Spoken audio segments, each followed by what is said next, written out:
ભાવનગર જૂના બંદર પાસે લાગી વિકરાળ આગ. પ્રાપ્ત થતી માહિતી મુજબ ભાવનગરના જૂના બંદર વિસ્તારમાં રબરના ગોડાઉનમાં કોઈ કારણોસર આગ લાગી હતી અને આ ગોડાઉનનું નામ ફેમસ ટ્રેડિંગ તરીકે જાણવા મળ્યું હતું.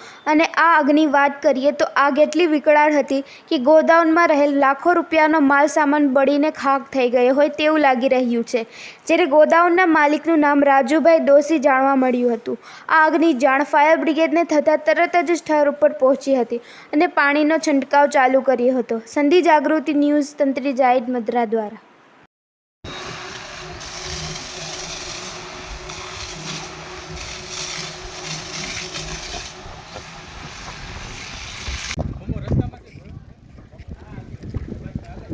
હા આવ્યો.